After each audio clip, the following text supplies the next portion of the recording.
afternoon. Thanks for joining us here at noon on this Tuesday. Meteorologist Sean Ash here, tracking the ups and the downs of this spring weather. Boy, a cold start, but the sun's out. I tell you what, I'll take this over severe storms any day, all day of long. the week here. Yeah, for sure. And I want to show you another welcome sight here. NDOT camera, State Road 46, I-65. It is open, my friend, and let's do a little compare and contrast to show you the remarkable difference. This was the scene yesterday morning along State Road 46, and here it was no more than an hour ago. So that's some good news, and here's the hydrograph from the East Fork of the White River there at Columbus. It will continue to slide down. It's going to take longer, as we've told you, in Seymour, but also the Blue River. Big Blue River in Shelbyville went from near record stage to now in minor flooding. So we are going to dry out today. We do have some rain on the way for tomorrow, but let's take care of business right now. We're at 34 northeast wind at about 10 miles per hour, producing wind chill temperatures in the 20s. We had lows in the 20s this morning. Clean sweep on radar. Nice, beautiful blue sky today. River flood warnings continue. On the cold side of this high, we've got lake effect streaming down. We look back to the west. That is our weather player for tomorrow. I'll have more on that coming up in about 10 minutes. Here, high temperatures today, close to the average low, but it will be dry as you get the kids picked up from school here. Some scattered clouds, not as windy. And we've got Pacers basketball tonight against the Wizards. If you're going to head down, it is jacket weather. More on that rain and the updated weekend forecast in a few minutes. All right, we'll enjoy the sun while it lasts, Sean. Thank you. To the headlines now. We're working to learn if parts of Mass Ave are back open near Emerson and Ritter Avenue this noon. This comes after a car struck a fire hydrant, leading to water spilling out onto the roadway. A lot of water earlier this morning. This is a look at the scene. This is around 7 as the sun was coming up. Our crews there say they saw one car being loaded onto a tow truck. That car looked like it was being pulled away from the hydrant. We also saw another car that was lodged in a ditch that had to be towed out as well. Of course, we're working to learn what may have led up to those crashes. We'll keep you posted once we learn more from police.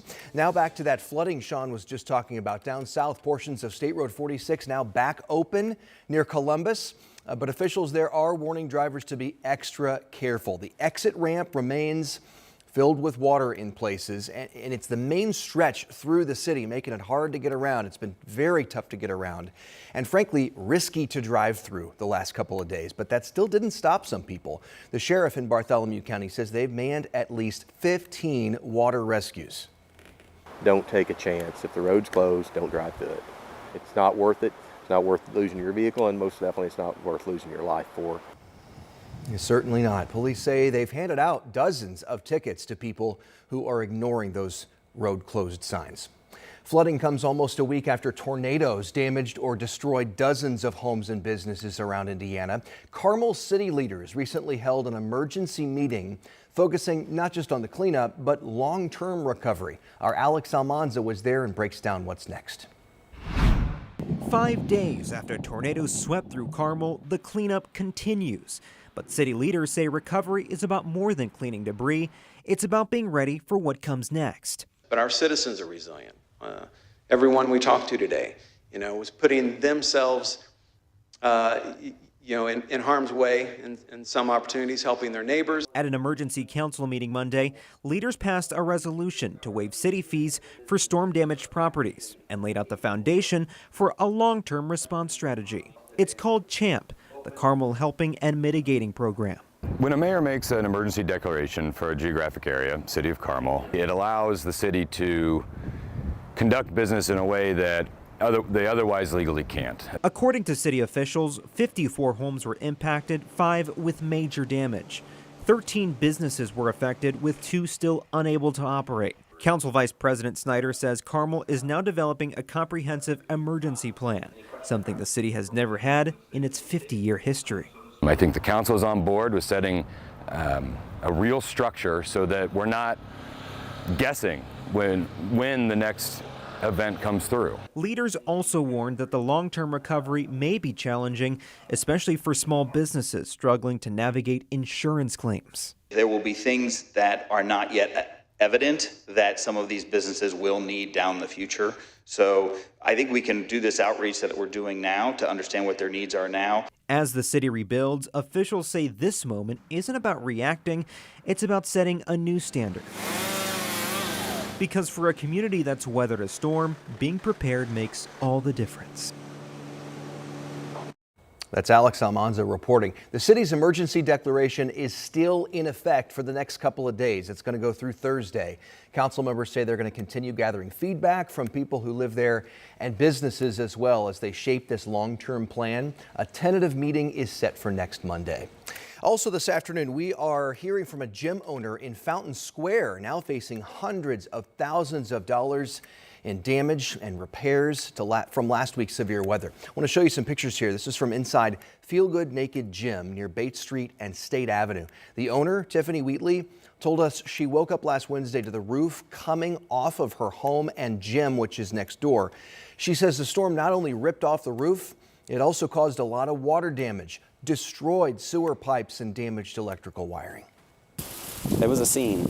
So for me to be able to get the water off and trying to save the salon, save the gym, save, what I could of the house and my dogs. So, I mean, it's been rough. Wheatley says right now her insurance won't cover anything since the damage was an act of God.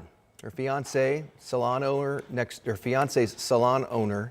let me rephrase that. Her fiance's salon next door was also damaged in the storm. She says she's grateful for a local roofing company putting a temporary roof on there. Wow, a lot of damage there. Right now, over on WTHR Plus, we take a more in-depth look at Hoosiers recovering from last week's tornadoes and then flooding after that. What a week it's been. You can watch it all on demand. Just download the app on your TV and stream the special free of charge. Turning now to that train derailment on the city's east side. Our 13 News crew drove by the area this morning. Streets there are still closed, and this is now causing many issues for neighbors and businesses in that area. You see the aftermath of the accident here. This is at Southeastern Avenue and South Sherman Drive, right next to the Community Justice Campus. According to CSX, it all happened Sunday evening. 6 cars derailed. 5 of them fell off of the overpass. The company says the bridge will need repair work, but crews aren't worried about its structural integrity. We talked with someone working in a nearby auto parts store. He says the cleanup work is impacting his business. Business has been slow all morning. It's frustrating, you know what I mean? It's like I said, we make money on a daily basis. We're losing thousands and thousands a day per hour, you know what I mean? So it's stressing, that's for sure. We know there were no injuries from that derailment. Certainly the good news there. 2 former Anderson daycare workers are trying to avoid criminal charges. They're accused of mistreating a child. Back in September, 13 Investigates reported Anderson police were investigating claims this 3-year-old boy with autism was left unattended. He allegedly had his diaper duct taped on him while at the YMCA Early Learning Child Care facility at Madison Park. The YMCA of Madison County later fired one worker and the daycare director. The 2 women were later charged. Now, Star Conley and Destiny Valderas have agreed to a pretrial diversion program that'll wipe out those charges. Each woman will have to complete 20 hours of community service and stay out of trouble for a year.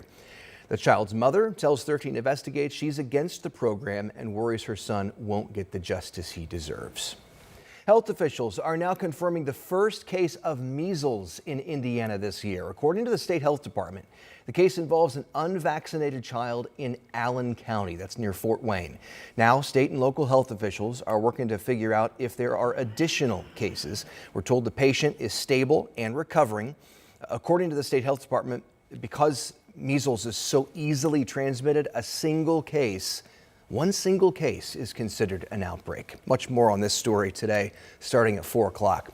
Right now, Eli Lilly is suing an Indianapolis-based weight loss clinic, claiming the business is misleading patients about the drugs being sold. In the lawsuit, Lilly accuses Premier Weight Loss of selling altered versions of the company's weight loss drugs Zepbound and Mounjaro. Lilly alleges Premier Weight Loss is falsely marketing Lilly's products as personalized versions of the drugs, turning people toward products which are not approved by the FDA. Lilly released a statement saying, quote, "We will continue to take action to stop these illegal actors and urgently call on regulators and law enforcement to do the same."